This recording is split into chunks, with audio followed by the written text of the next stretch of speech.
A lot of people have been getting mad at this clip. I'm going to watch it. Let's see it. These like lovely sort of small towns in England, Scotland, Ireland. They've been like sort of living their lives quietly. They're like hobbits, frankly. It's like the scouring of the Shire. Bro, yes. Oh my God. in fact, J.R.R. Tolkien based the hobbits on people he knew in World War I in small town England. Well, because they were just like lovely people who like to, smoke their pipe and have nice meals and everything's pleasant. The hobbits in the Shire. So he was talking about who did he base the orcs on? Places like Hertfordshire, like the Shire is around in the Greater London area. Yeah. Oxfordshire type of thing. But the reason they've been able to enjoy the Shire is because hard men have protected them from the dangers of the world. But since they have almost no exposure to the dangers of the world, they think it doesn't exist. They don't realize that they're there. Yeah. Until one day, 1,000 people show up in your village of 500 out of nowhere and start the kids. This has now happened God knows how many times in Britain. And people are really, really mad about this clip. It's got 4 million views. And do you know what I've been seeing a lot of people doing? And if I go back, Gandalf would not allow this. This is genuinely insane. I mean, worryingly divorced from any reality. How desperate are people to believe this nonsense? If it was so fake and so inaccurate, why are there so many speech laws that prevent people from talking about it? Why are the other governments in places like Sweden and Norway not reporting the rapes and the different types of sexual assaults by the citizenship of the person? Why are they doing that? If this is so divorced from reality, then why are they doing so many things to hide something that doesn't exist?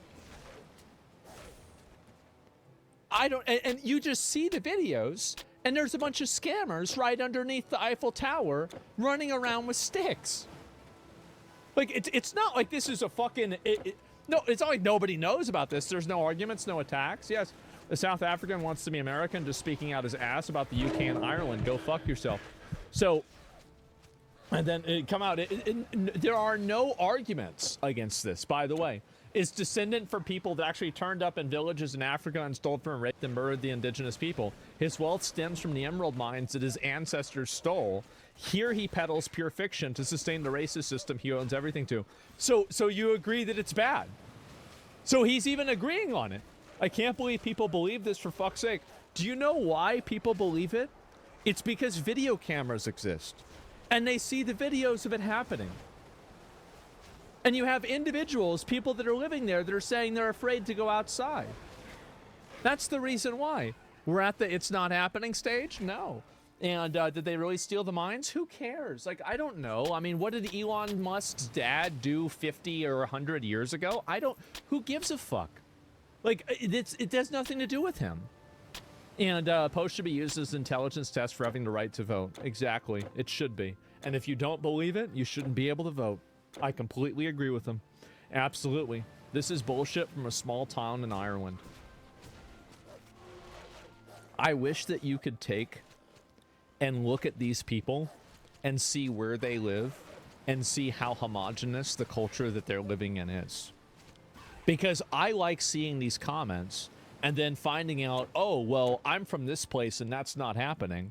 Well, yes, because this place doesn't have any of those migrants at all. That's on Twitter? Yes, it's amazing, isn't it? And the guy's a famous comedian in Britain, by the way. Yeah, well, of course, right? So he lives in a place where he doesn't have to experience any of the negative effects of migration. This is the difference, right? In Sweden, the identity of the perpetrator is only revealed by the media if the sentence is a life sentence. Usually they give hints about the nationality if it's not a citizen by stating he's getting deported or not. BRA, the crime statistics will list the stats as natives, EU or outside of the EU citizen criminals. But anyway, so yeah, obviously this is happening. Obviously bringing in a bunch of migrants in a small city, in a small town is going to cause a bunch of problems, right?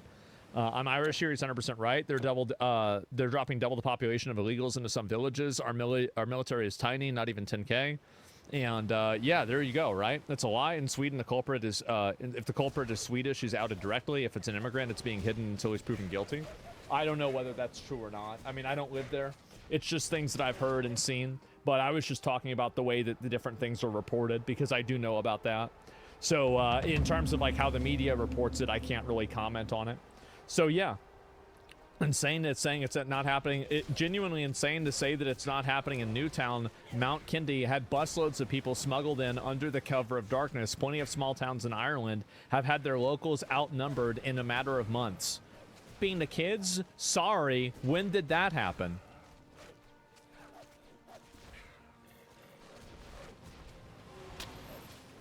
Man.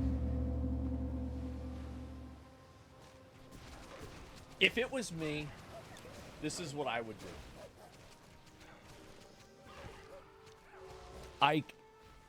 I can't say what I would do. Never mind. I was thinking this out, and I can't say it. Never mind. I'm a very... Let's just say that I'm a very creative person. I'm a creative person, and I really like the idea of poetic justice.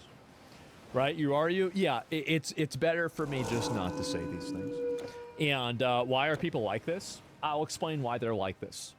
The reason why they're like this is because they don't ever have to see it. So, for example, a person that lives in, let's say, New Hampshire is probably not going to experience a tremendous degree of illegal migration there to the same level that a Californian would, or a person living in Texas, for example, right? So whenever you don't experience this yourself personally, you are abstracted from the consequences of what's happening. And because you're abstracted from the consequences and you don't understand them, you don't really have a grasp on what's going on. And so when you hear about, oh, this is really bad, and then you use your situation personally as a frame of reference, because most people, this is another thing that you need to understand about most people. Most people are completely self-referential in their thinking and in their logic. That means that they base everything that they believe off of things that they have seen and experienced personally. So if a person hasn't seen or experienced this personally, they won't assume that it will be real. And that's not always wrong.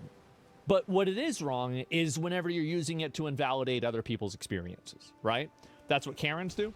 So for a lot of these people, they live in upper middle class gated communities. They have a very limited interaction with any of these migrant communities. And the really negative effects of it are not being felt by these people, because these people are not on the social services and the social systems that migration and illegal immigration puts a strain on. So they never have to go to the food bank. They never have to go to the, the DMV to, get their license, and you have to wait 6 hours because there's a bunch of people that can't speak English there. You've never gone to, like the food stamps place for whatever reason, and, you have to wait for like fucking like 2 hours because there's so many other people there, and the majority of them don't speak English, right? And I've been there myself. That's how I know. And whenever you actually experience it yourself, you see the drain that these people put on the system. And it's very obvious these people are a drain on the system, because if they weren't, they wouldn't be qualifying for all these assistance programs, are they? And so, like, if you take the amount of contribution that they put in, and then you take the amount of assistance and everything that they take out, it's definitely going to be negative, right? And a lot of statistics show otherwise, but it's because they're being collected in an intentionally disingenuous way. And this is another problem that people have, is that they look at data, but they don't have any sort of understanding of how data collection methods work. And so they only can look at outcomes, and they can't look at processes or, basically the way that the data was collected. And so that's why, for example, whenever you say like, oh, well, a lot of political violence comes from the left wing, and then somebody shows you a study, then the study shows like, oh, the most political violence was in 2019 before George Floyd, and 2020 didn't even have an increase at all, or maybe it's like up by 20%. But meanwhile, we had to watch cities burn over an entire summer. It's very obvious that like sometimes you have to really go beyond looking at a study, and you have to think about it on your own. You have to think about it yourself. And that's what these people aren't able to do. And the reason why these people aren't able to think about it themselves and think about it on their own is because they're afraid to. And I'll tell you the reason why they're afraid to. Cities didn't burn? Yeah, well, I guess I didn't have eyes. And so anyway, like January 6th, yeah, like January 6th, another bad one too. They're afraid to think for themselves. And let me explain why they're afraid to think for themselves. Because thinking for yourself gets you canceled.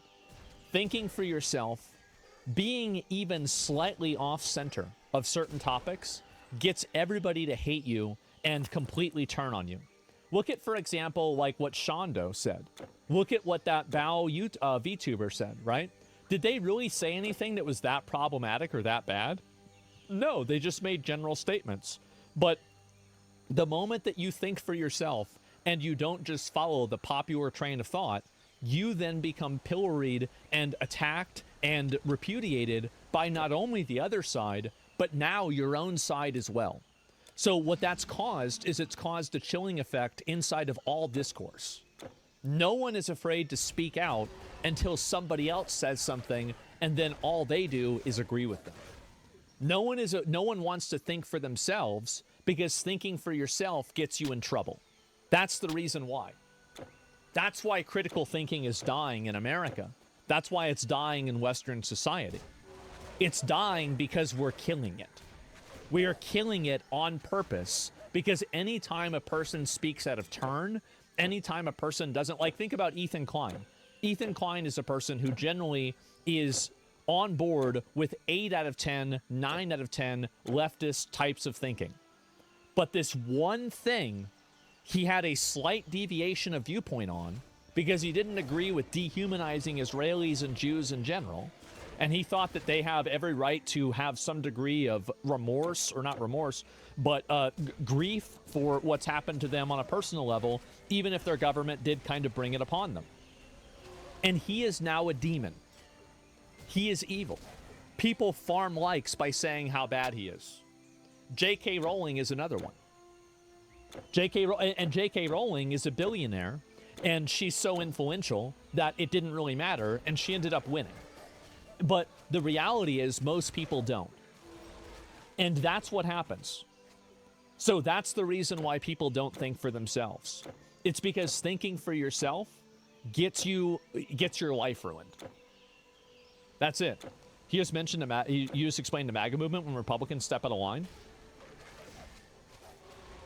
In some cases, you're right. I don't think that Democrats have a monopoly over this. I think Republicans also do this too. Vivek Ramaswamy went out and he said that a culture that prioritizes football captains over math captains is not a culture that prioritizes science, learning, and education. And it will be a culture that will fail in the long term. People turned on Vivek instantly because of that. Nick Fuentes, well, Nick Fuentes definitely went much more off of the beaten path, I would say, right? But like in general, that dude got canceled shit. He did. He got completely canceled. Why not prioritize both? Well, because there's obviously going to be a tier, right? I mean, and if you look, by the way, and just look at this, right?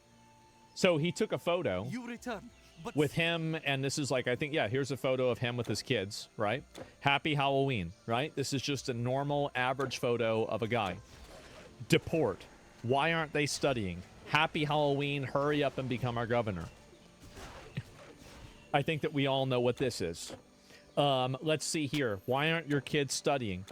And let's see. There's another one. I like your American costume from the tweet account, India taking L's.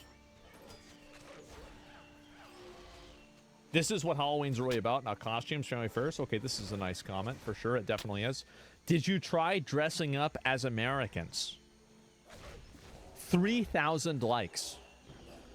Let's see another one that's really popular. Where's another really popular reply? And let's scroll all the way down. Okay, these are all pretty much just like 20, good job, buddy. That's about it. So let's look at the quote retweets on this as well. They must assimilate. When they assimilate, this is somebody complaining. Look at the abuse Vivek is getting for posting an innocuous photo with the boys. This is a shit show that the Heritage and Tucker brought upon us. I mean, again, I think it's a lot bigger than that. I think Dinesh is partially right, but not entirely. The fact is that this is how it works. X shows racist comments only to racists and hides them from everyone else. Well, yeah, obviously, because it's things that they engage with, right? And so everything Vivek does is an effort to reverse the impression that he made when he shit on American culture in 1226. Here, this guy remembers the date. He's at the date, bro. He's going down. He says, bro, on this day, where were you at 7:32 p.m.? Oh, you said football was stupid? Oh, really? Uh-oh. A day that will live in infamy.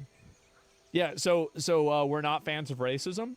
Well, I'm fans of racist jokes. I'm fans of racist stereotypes, but I'm not a fan of an actual racism. Does that make sense? Like, I like racism as a genre of comedy, but I don't like racism as a genre of life. So, yeah, exactly. That's the way that I am. An actual racism, yeah. Like every normal being. So, no, I'm not a big fan of this. I don't like this. But my point is not about about this being racist or not, okay? So that's not my point. My point is that, do you see how that happened to Vivek? Vivek did one thing, and he went slightly off the path, and he thought for himself, and he gave his opinion on something, his actual viewpoint on it, that was authentic, unfiltered, and himself. And now, I don't know if he's ever going to be able to live it down. Was he wrong? I don't think he was wrong. And I think, honestly, if a white person had said that, everybody would be agreeing with him. That's the truth. Yeah. I do think that it was racially motivated, and him being Indian was a big impulse behind it. But what I'm saying is that Vivek did nothing wrong. Yeah, of course, right? What's the context? Yeah, definitely. He just got canceled for saying the truth. I respect him for saying it regardless. Elon got shit too. Elon did get shit. He got shit for a different reason, but it was a little bit different. And dude's about to become governor of Ohio. Republicans clearly don't care that much. Good for him. Congratulations for him. I think he's great. I hope he does a good job. Cancel culture is so counterproductive. Well, do you see the point that I'm making, though? Do you see the point that I'm making about how the chilling effect of critical thinking is causing people to avoid critically thinking? Because nobody wants to be turned into a pariah by not only their enemies, but also their friends.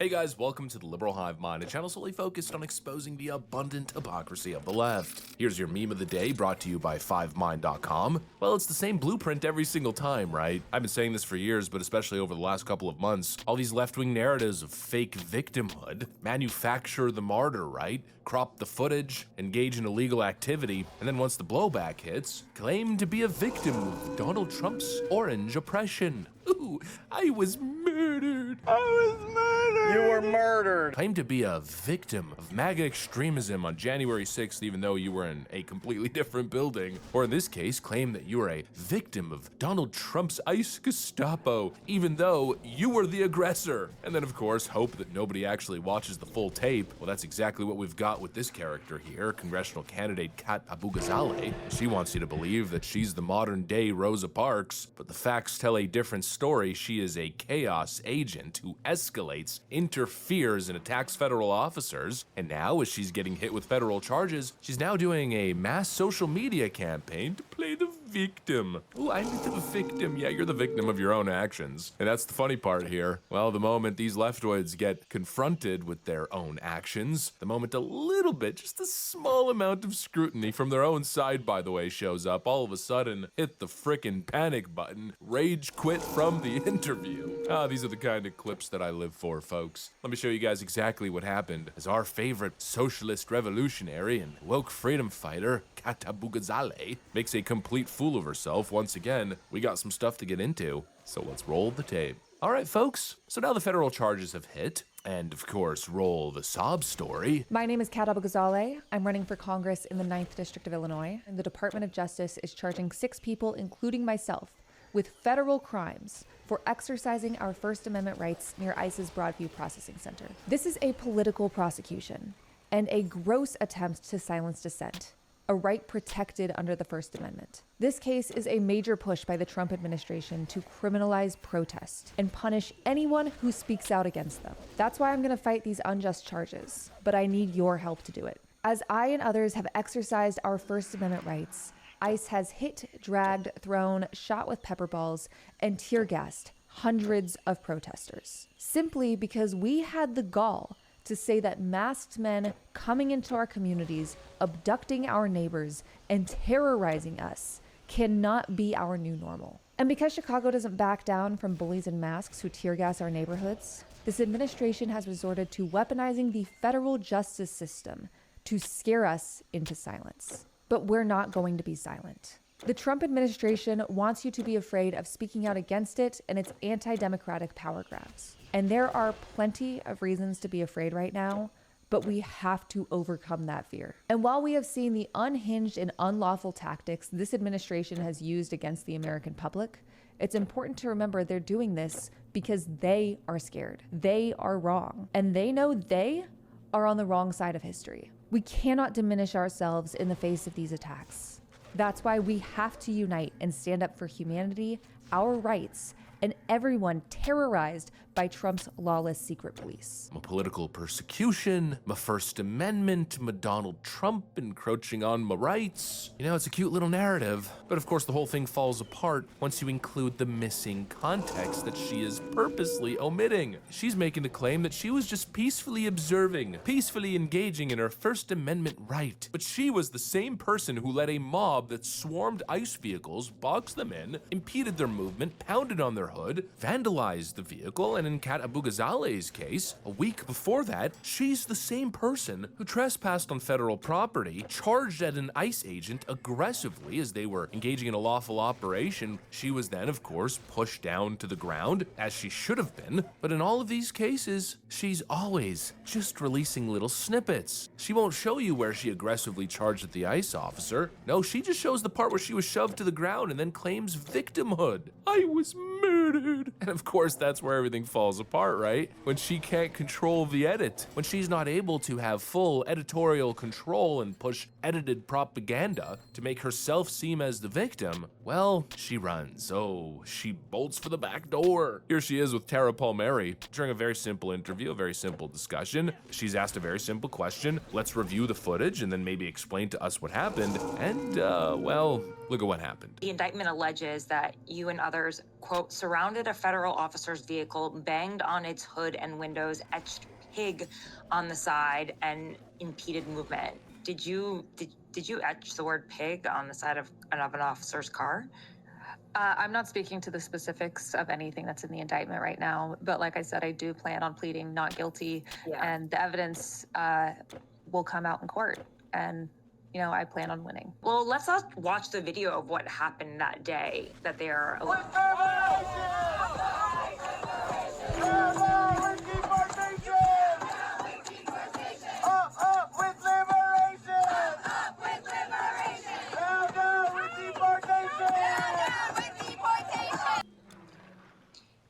But what do you, when you see that, what do you think right now?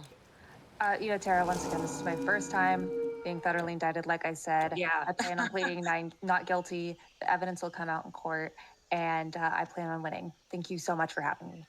Yeah. Just really quickly, I did want to ask you about just the fact that, like, conspiracy to impede an officer is up to 6 years in prison, forcibly impeding and intimidating an officer is up to 8 years. Is that, like, that could actually hinder your ability to serve in Congress. Are you concerned about that? Did she just sign off? Did she just leave the chat? I'm so confused. I'm sorry. And of course, the left is claiming, oh, it was a MAGA ambush. Tara Palmieri is not some MAGA hit squad journalist. She's an independent journalist asking a very elementary question. Is that you? Was that you in the video? Engaging in clearly illegal action? Why are you blocking an active ICE operation? Is there merit to the charges that you're being hit with? And of course, as she has no defense, no rebuttal, no receipts, she just runs away as the narrative collapse. And that right there is how you know the whole free speech line is a shield for unlawful interference. Oh, did I punch you in the face and then get arrested? Oh, well, I was just engaging in free speech. Oh, did I burn your building down? Oh, well, I was just engaging in peaceful protest. What do you want? You know, if you're actually on the right side of the law, if your case is so righteous, you don't have to run out of the room the moment widely available video footage is presented. And really, this is the larger story when it comes to these anti-ICE leftist terrorists and wannabe freedom fighters / vigilantes. Agents are showing up to do a lawful job, and then you have these performative clowns who come in specifically to provoke, to obstruct, to attack, and what they're trying to do is bait viral footage. That's exactly what it is. This cat character got exactly what she wanted in the sense of building up her campaign and her image in front of the woke crowd. She knows exactly what she's doing when she's storming an ICE facility and charging at ICE agents aggressively. She wants the mugshot, right? She wants to get detained. She wants to get shoved because then she could put it on her social media, clearly deceptively edited, and paint herself as some sort of hero fighting on behalf of all the downtrodden illegal immigrants. It's a campaign ad. It's manipulative, sociopathic garbage, like I always say.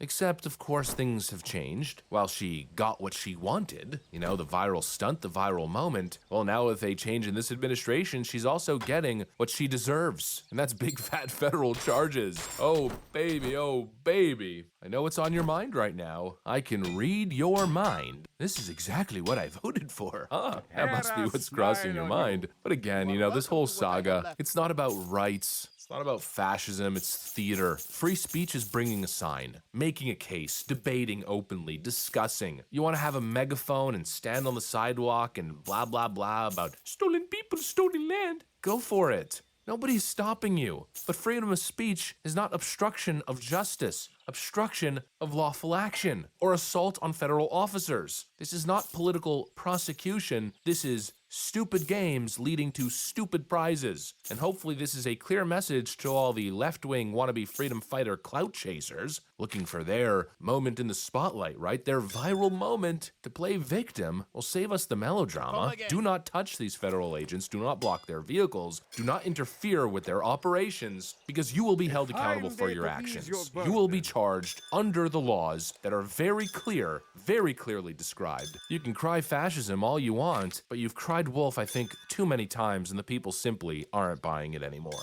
Anyways, that's pretty much what I got for you guys. Thanks for watching, and I'll see you on the next one. My caravan!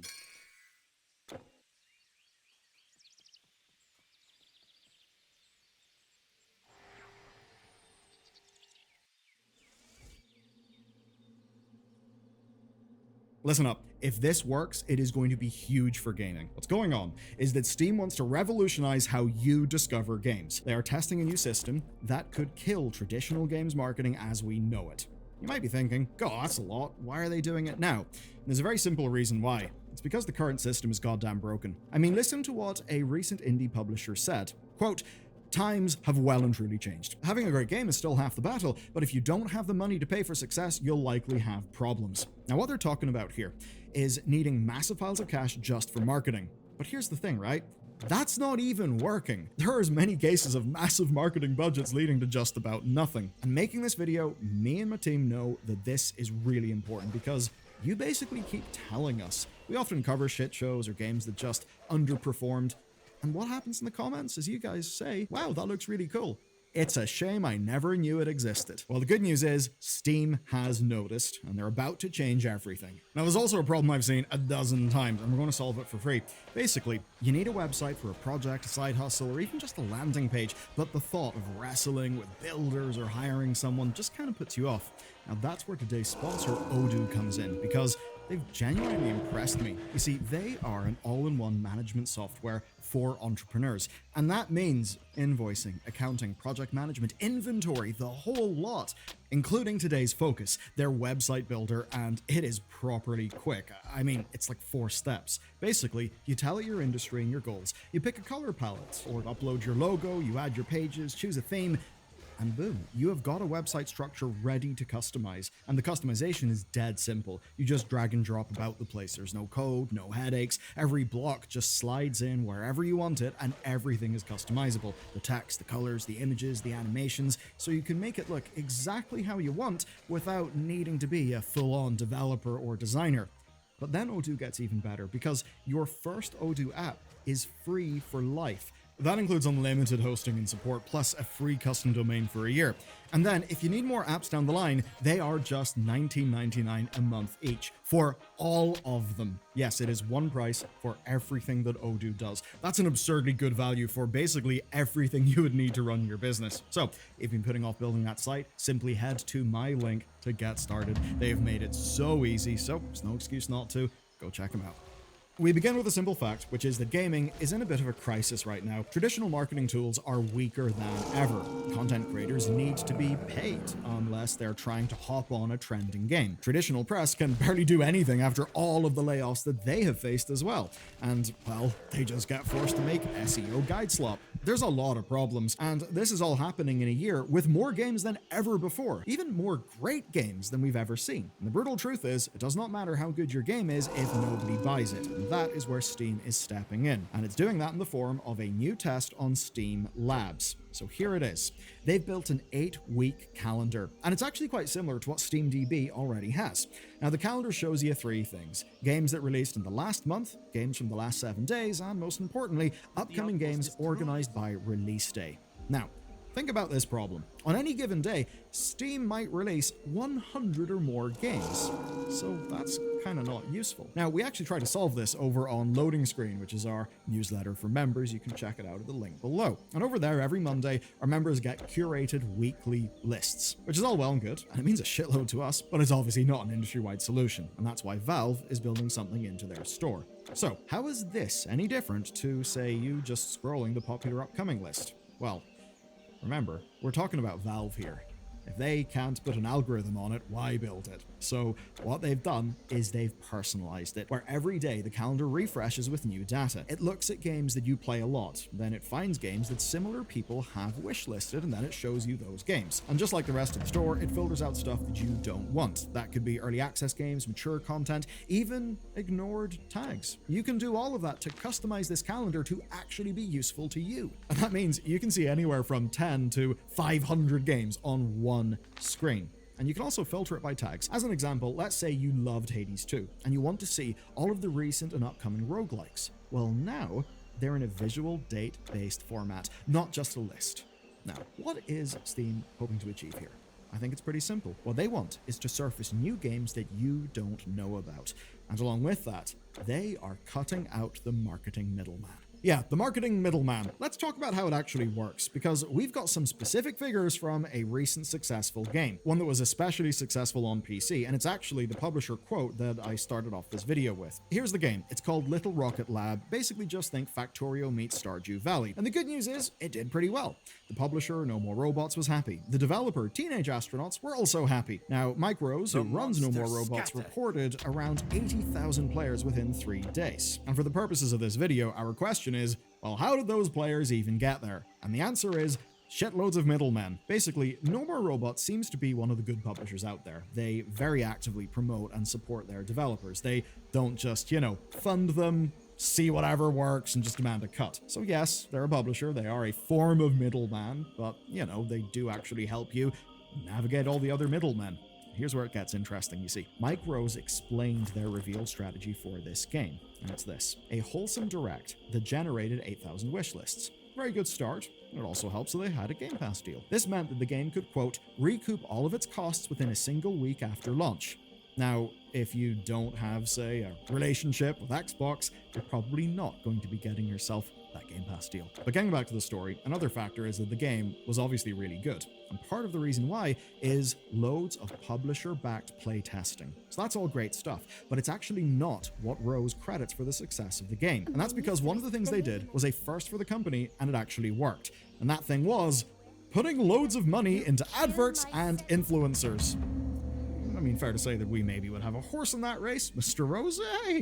could take out an ad spot one of our videos if you really want to. But anyway, he says that they spent 50 grand total, and they did a big burst of spend around Steam Next Fest. And then they basically did a bigger burst in the weeks leading up to the launch. Then on launch day, they used ads to make sure that everybody saw the game. Now, I want you to think about that number, the 50 grand.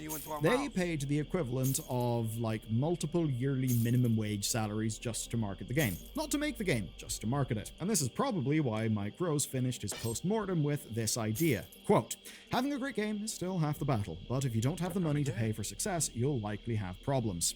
And here's the darkest part with it. No More Robots probably still got lucky, because unless you're using sponsor codes, tracking the impact of influencer marketing is incredibly hard. You can easily spend money for zero return. That lack of transparency is a problem. That's one that isn't there as much with regular ads, which can be targeted in an incredibly specific way. When I say that, I mean down to the granularity of, say, particular subreddits.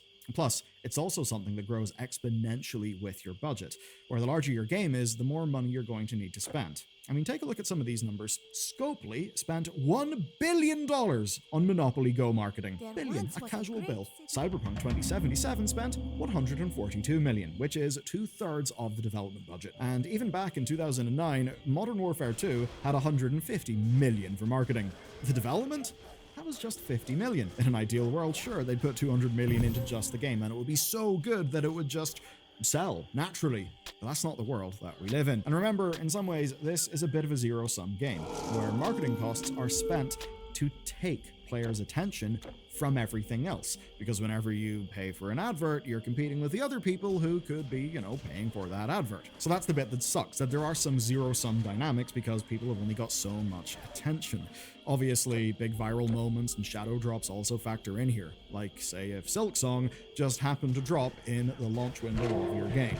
In that case, many indies just changed when their game was launching. But the thing to remember is that all of this effort is just in the hopes that your game gets inside people's heads. It's to drive them towards making a purchase whenever they reach the store. And here's the key difference, right, between overall what's going on and Steam's plan. Current marketing tries to go out into the world and find players wherever they happen to be. But Steam's new plan, well, it gets people where they already are. And it turns Steam into something that you can browse recreationally, that you can browse to find new games. I mean, you know how people may as well just pay a few quid a month so they can kill their time browsing the Netflix library, never actually watching anything. And what it also does for Valve is ensure their platform is essential at every step of development. Steam is big. It practically has a monopoly on PC game sales. But marketing a game on PC is actually hard. Marketing on Steam is also extremely hard. There is essentially no real way to reach new players outside of the likes of Steam Next Fest. You see, devs can't purchase ads on Steam, and recent reports even suggested something quite bad, that even if players wishlist your game, that it doesn't guarantee launch sales. Now obviously, yeah, of course, it's not like wishlisting something's a legally binding agreement, but what has happened is the ratio of wish lists to purchases has actually went down over time. And this does actually matter. As we've covered before, devs need enough interest at launch, because without it, they're basically siloed off from players. You basically need the biggest day one that you can possibly get. That means hitting certain thresholds for reviews and things that will help you with the Steam algorithm. The challenge is, if people don't know your game exists, it's quite hard to do that. And the only way to reach new players after your launch is, well, external marketing, which is going to be happening outside of Steam. And that is, I think, why Steam wants to do more for smaller developers at the launch of their games. This is basically Valve trying to develop a system that will counteract some of the things that we've been constantly talking about on this channel for years. They're massively hindering the indie games market. Though they're obviously not doing this just out of the goodness of their heart. They do have their 30% cut, and developers can get far better cuts on other storefronts. But what I would say is that if they're building systems like this, and they are doing things that help your game get discovered, that actually get you more sales, then that is Valve earning their 30% cut. So this is good news, but it's not perfect. There are still some obvious problems that could hurt devs. Like, to get into the system, players need to add games to their wish list. And that would mean the developers still will be needing showcases and marketing to get started. And obviously, Steam's algorithms are not perfect. Right now, Steam faces criticism for some of its basic recommendations. They do things like suggest other games in the same franchises. So sure, if you like roguelikes, you'll get more roguelikes. But that actually can be self-reinforcing in a way that's a little bit tricky, because, well, it doesn't really allow for novelty that much, does it? Like, what happens if you just get railroaded into your existing habits? It can make it harder for you to know about other games that you very well may enjoy. So as much as the algorithmic is good, we also do need some more of the subjective. And you could argue the curator system exists to fix that. But we all know the curator system is basically worthless. But at the very least, this is another tool in the belts of developers, which does actually mean, well, there's yet another Steam system for developers to understand. And it does increase Steam's importance as a platform. It does further us being quite locked into Steam. That's something that I do think represents a little bit of systemic risk. It's just we're so goddamn lucky that compared to so many of the other companies out there, Valve are pretty much one of the good ones. And, well, they may not be in some people's good books if they, thought that investing in CSGO skins was better than investing in regulated securitized assets. But maybe that's a story for another video. Point, though, is Valve does not want you going anywhere else to buy games. That's why they want to make Steam the best thing that they possibly can. That's good. And look, the Ubisoft app, EA's Origin app, all of those things, they get very annoying. And it was fun to look at all the companies come crawling back to Steam. Because Steam, it's our platform. Valve are our guys. But as much as that does, emotionally feel good, if we want to think about the long-term health of the games industry on PC, we should be thinking about how realistically Valve could be competed against. And that is why I'd love you to leave in the comments, what bits of Steam piss you off? What do you think another company, or maybe even Valve themselves, could do better? Ultimately then, today's story is about buying new games. And Valve's calendar choice is quite telling here, where it's all about new games from this month, games from this week, upcoming games that are tailored to your interests. It's less about hidden gems or old games, and for good reason. Like you guys have been telling us all year, you don't know about new games whenever they come out, and that means you're not even getting the chance to buy them. They're just getting absorbed into the background radiation of Steam. And that serves nobody, not even Valve. Developers don't get enough sales to survive. They can't work on their next project. Guess what that means? There's no new game to be published on Steam. And you may even miss a piece of art that could define this year of your life because it's that good. So, are there flaws of the system? Yeah, there are a few, but I think it's absolutely worth it. This is brilliant. I hope Valve does more. Actually, GG, more of this shit. Do let us know in the comments how you think Steam could be made better. And speaking of a company trying to make something better, very much on Steam, there's the whole situation with Payday 2. Honestly, it's kind of insane, and it might even be a good trend, so you should probably know about it.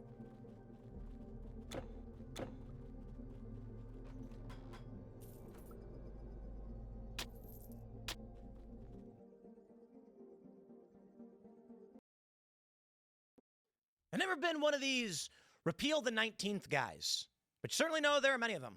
In this viral clip from the Whatever podcast, a woman who went to college is asked to name 3 countries. She can't.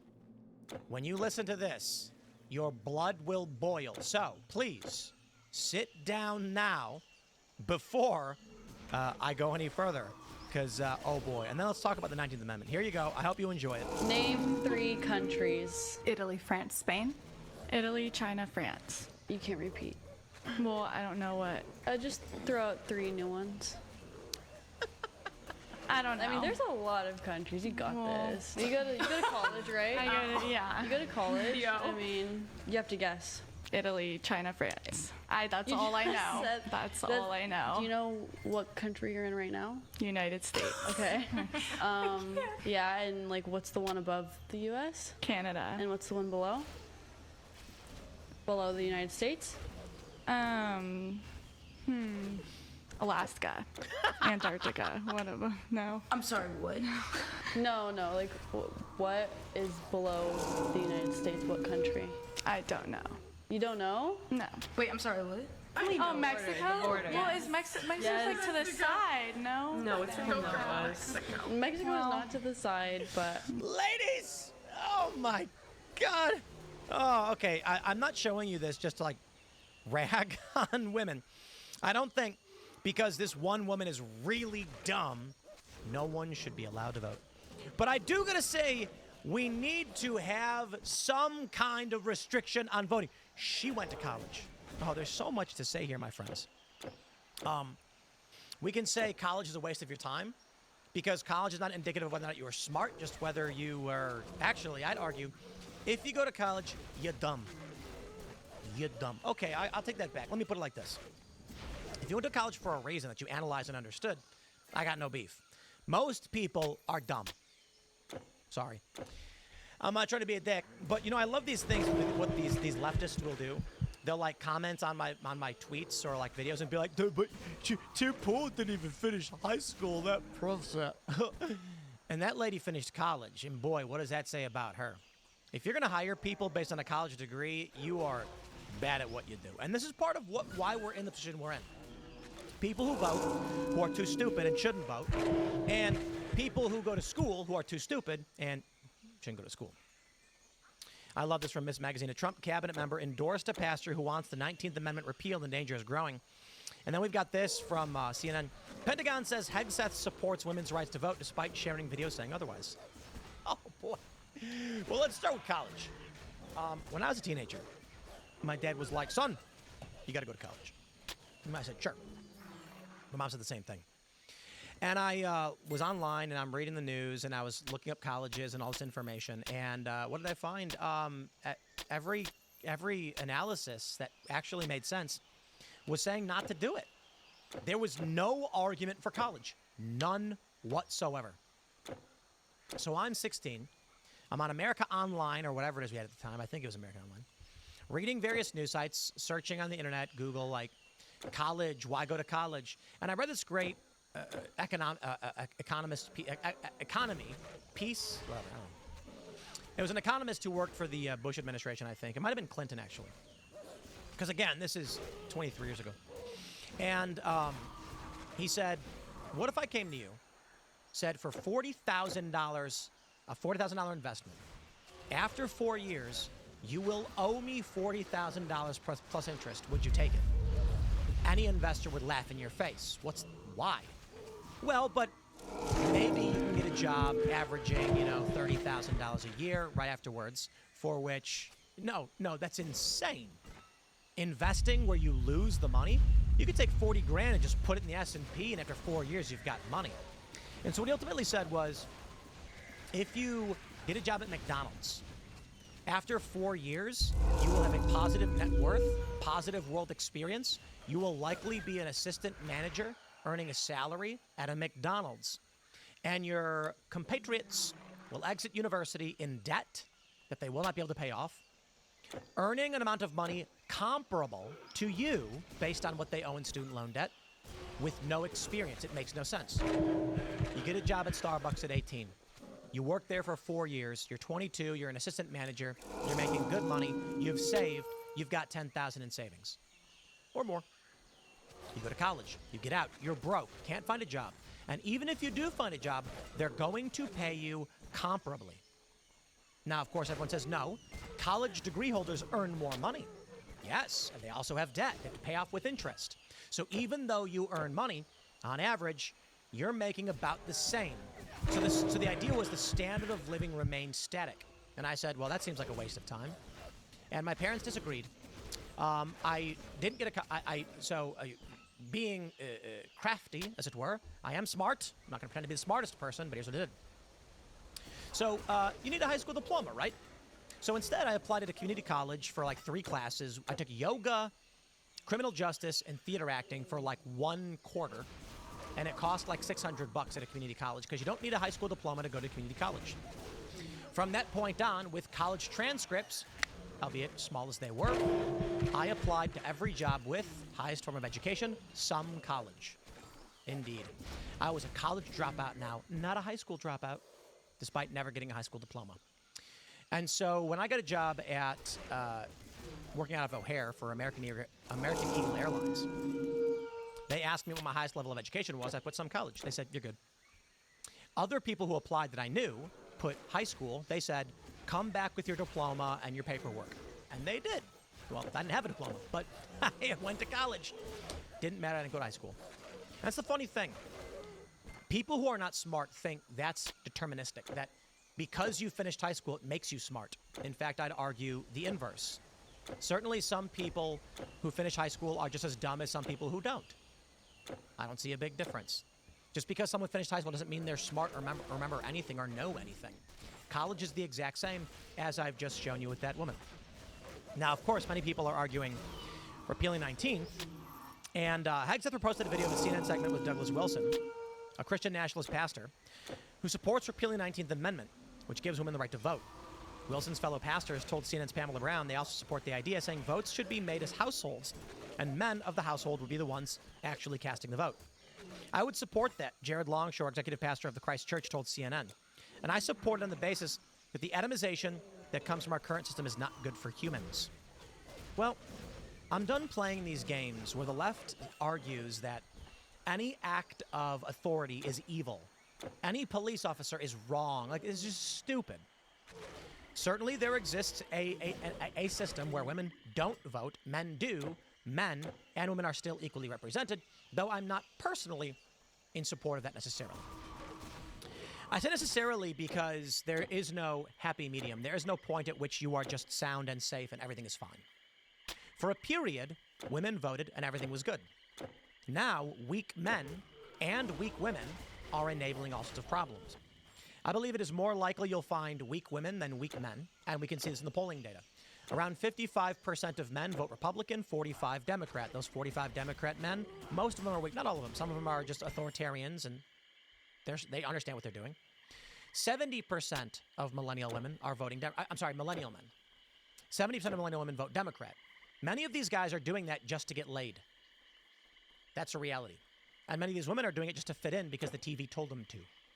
If we change the cultural landscape, women will change their political opinions. Men tend to be more disagreeable.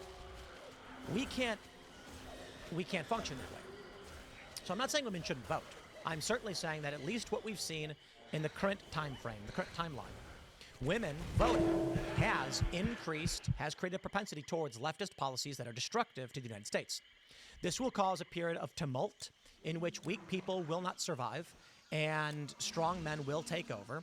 Those strong men will change things, and it doesn't matter what you want or don't want. It doesn't matter what you think is right or wrong. The Founding Fathers claimed to believe in free speech, but blasphemy was illegal.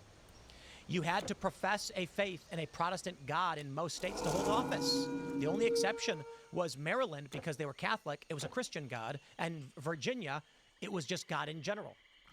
But those things all changed, and now we have a Muslim running for mayor in New York City, which might actually go against the Constitution of New York. Actually, this is interesting. Let me look this up. Does the NY Constitution require you to believe in a Christian God to hold office? It's probably going to say no, because I think they've repealed this, especially in New York. Let's see. Article 1, Section 3, the free exercise of enjoyment of religious professions and worship without discrimination and preference shall forever be allowed in the state of all humankind. Yada, yada, yada. No Persian. Yada, yada, yada. Was that always the case? Let's see. Good question. No. In 1777, the Constitution of New York included strong protections for the free exercise of enjoyment of religion, but only for those who professed belief in the existence of God. Not necessarily a Christian God, but you must... Okay. Actually, no, this is incorrect. It said, the liberty of conscience applied to those who profess the faith of a Christian. Indeed. They revised this in 1821 to remove most of the Christian-specific language, broadened protection for freedom of religion, and omitted a reference to Christianity. 1846, it removed all religious tests. This is the point. You had to, in all of the original states, believe in God to hold office. Now, I know a bunch of people like to argue, we are not a Christian nation. We were at the time of the founding. And times changed. So I'm going to put it like this. Women couldn't always vote. Eventually they could. We are likely going to enter a period of tumult because female voting patterns are have been, they are destructive. I'm not saying women are bad. I'm not saying all women are bad. I'm not saying individual women are bad. I'm saying when you look at the voting practices of women, it has been largely towards leftist ideas and ideology that have been destructive to the United States. We are now dealing with a series of crises that we are seemingly unable to shift away from. And it's not that, I mean, we had a civil war, women couldn't vote. Like, these things happen. I'm not saying always, all the time. That's my point. That's why I'm saying I'm not in support of repealing the 19th. Because there are circumstances where men vote and you get civil war. There are circumstances where women vote and you get civil war. I'm saying the system is going to ebb and flow. And there's going to be a backlash to women voting, and that's likely where we'll end up. I'm going to leave it there. Thanks for hanging out. Have fun. Stick around. We got more to come, and we'll see you all in the next segment.